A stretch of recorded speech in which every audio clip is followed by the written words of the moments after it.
Welcome to the Bird Media. నేను మీ పవన్ కృష్ణమూర్తి. విశాఖలో సేనతో సేనాని అనే కార్యక్రమాన్ని Janasena chief, Andhra Pradesh deputy chief minister Pavan Kalyan garu తలపెట్టారు. రేపు బహిరంగ సభ జరగబోతోంది. ఈ మధ్యలో నేతలతో సమావేశం అవుతున్నారు, కార్యకర్తలతో కూడా మాట్లాడుతున్నారు. అయితే విశాఖలో దేన్ని వేదిక చేసుకున్నారంటే ఈరోజు విశాఖ ఋషికొండ ప్యాలెస్లు ఏవైతే ఉన్నాయో ఋషికొండ ప్యాలెస్ని సందర్శించి అక్కడ మొత్తం అన్నీ కూడా ఒకసారి మళ్ళీ చూసి అక్కడ ఏదో చిన్న కార్యక్రమాన్ని తలపెట్టారు. అక్కడ ఏర్పాట్లు అవి జరుగుతున్న నేపథ్యం చూశారు. అయితే గతంలో మనం మాట్లాడుకున్నాం, పవన్ కళ్యాణ్ గారే బయట పెట్టారు దానికి సంబంధించి ఎన్నికల ప్రచారం ఇదంతా అయ్యాక అసలు ఋషికొండలో ఏముంది, ఏం చేస్తున్నారు అనేది, ప్యాలెస్లు ఏ విధంగా కట్టించుకున్నారు, ఏది కడుక్కోవడానికి ఎన్ని లక్షలు ఖర్చు పెట్టారు, ఇవన్నీ కూడా మనం గతంలో మాట్లాడుకున్నాం. ఖర్చు ఎంత అయిందయ్యా అంటే 500 కోట్ల రూపాయలు, 550 కోట్ల రూపాయలు మొత్తం టూరిజం డిపార్ట్మెంట్ కావచ్చు, విశాఖ విఎంఆర్డీఏ నుంచి కావచ్చు, మొత్తం ఓవరాల్గా 550 కోట్ల రూపాయలు ఖర్చు అయింది.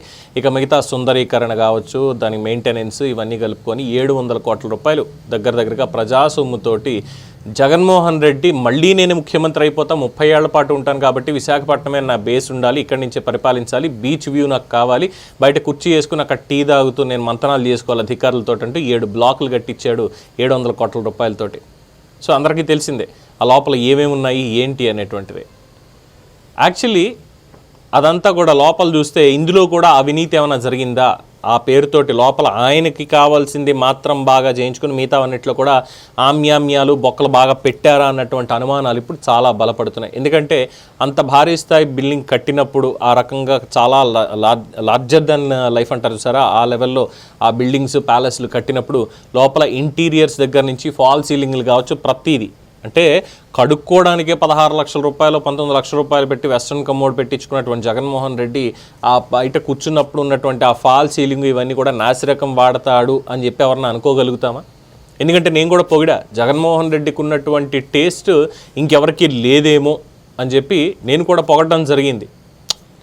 ఏం కట్టాడరా అయ్యా, అసలు ఏమన్నా బిల్డింగ్ ఆర్కిటెక్చరా, లోపల ఇంటీరియర్, అది బాత్రూమ్ ఉంది దగ్గరగా ఒక 10 మంది ఇళ్లకు సరిపడా అంత పెద్ద బాత్రూము, అందులో మళ్ళీ bathtub, massage table granite తోటి ఇవన్నీ కూడా ఇంత బాగా కట్టించాడా జగన్మోహన్ రెడ్డి అనుకున్నాం కదా. ఒకసారి ఇక్కడ పవన్ కళ్యాణ్ గారు బయట పెట్టినటువంటి ఈ వీడియోని ఒకసారి చూడండి. సీలింగ్ పడిపోయింది, లీక్ పడుతుంది. మీరు అక్కడ ఉండండి ఒక నిమిషం మీరు అక్కడ, మీరు కొంచెం పక్క వచ్చాను. ఈజీగా కదా, కూర్చున్న వాళ్ళ మీద పడద్దు అది కూడా వచ్చేలా తిని టిల్ట్ చేసి tilt up. It's high time we should take a call. You have to put our food on. చూసారుగా, పేరుకి ఒక 30 సెకండ్ల వీడియో అంతే, పెద్ద లేదు. కాకపోతే దాన్ని యాక్చువల్గా మొత్తం అంతా చూసి క్వాలిటీ టెస్ట్ చేయించి బయట పెట్టినట్లయితే మాత్రం ఆ ఋషికొండ ప్యాలెస్లో ఎంత బొక్క పెట్టారో అనేది బాగా తెలుస్తుంది. వాస్తవం. ఎందుకు ఈ మాట అంటున్నానంటే చూసారుగా అక్కడ ఫాల్ సీలింగ్ ఏ విధంగా కూలింది, ఆ బొక్క పడింది అనేది, అలాగే వర్షపు నీరు కిందకి ఏ విధంగా కారుతోంది అనేది. అక్కడ కుర్చీలు వేసుకున్నారు హ్యాపీగా వాళ్ళు కూర్చోవడానికి. ఎవరు, అది కూడా జగన్మోహన్ రెడ్డి అక్కడ మీటింగ్ హాల్లో పెట్టించినట్టున్నాడు గతంలో, నాకు తెలిసి ఆ కుర్చీలు అవి చూస్తూ ఉంటే. ఎందుకంటే నార్మల్ కుర్చీలు అయితే కనిపించట్లేదు. సో ఆ పైన ఉన్నటువంటి ఫాల్ సీలింగ్ పగిలి, లైట్ పగిలి, కిందకి నీళ్లు గారుతూ ఏ విధంగా ఉందనేది ఇక ఏం చెప్పాలో కూడా అర్థం కావట్లా. సో ఈ లెక్కన మొత్తం 7 బ్లాకుల్లో కూడా ఈ రకమైనటువంటిదే వాడి చేసి ఉంటే మాత్రం ఖచ్చితంగా దాంట్లో బాగానే మింగారు అనేటువంటిది స్పష్టంగా తెలుస్తుంది. సో 700 కోట్లు పైకి చెప్పారు, ఖర్చు ఎంత అయింది ఎలాగైంది అనే దానికి చెప్పారు. బట్ యాక్చువల్లీ 700 కోట్లు దీంట్లో ఖర్చు అయిందా, లేదంటే ఆ ఖర్చు పేరుతోటి పైన పేపర్ మీద చూపించి వెనక నుంచి తెలిసినటువంటి మార్గమే కాబట్టి సేమ్ యాజ్ లిక్కర్ స్కామ్లో ఉన్నటువంటి విధంగా ఇందులో కూడా ఏమన్నా చేతివాటాన్ని బాగానే ప్రదర్శించారా, ఎవరెవరికి ఇవన్నీ కూడా ముట్టడం జరిగింది అనేది వాస్తవాలు బయటికి రావాలి.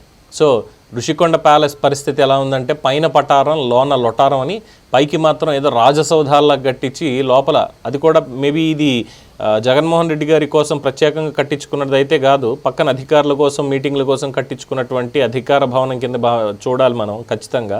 అందులో ఇక్కడెందుకులే ప్రజల కోసం, వాళ్ళు వచ్చేది పార్టీ వాళ్ళు వచ్చేదానికి కూర్చునేదానికి ఇక్కడ అంతంత ఖర్చులతోటి ఇవన్నీ చేయించడం ఎందుకు అని చెప్పి ఆయన చాలా నాసిరకంగా ఏమైనా కట్టించుకుని ఈ రకమైనటువంటి పనితీరు కనబరిచారా అన్నటువంటి అనుమానాలు ఇప్పుడు ఇంకా బలంగా కలుగుతున్నాయి.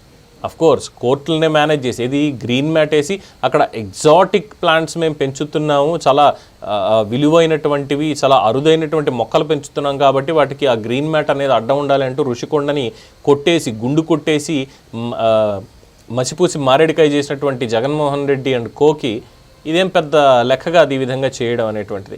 అందుకే ఇలాంటివన్నీ జరుగుతాయనే ప్రజల్ని కనీసం లోపలికి కూడా రానివ్వలేదు, మీడియాను కూడా రానివ్వలేదు అసలు ఏముంది ఏంటి అన్నటువంటి వివరాలకు సంబంధించి.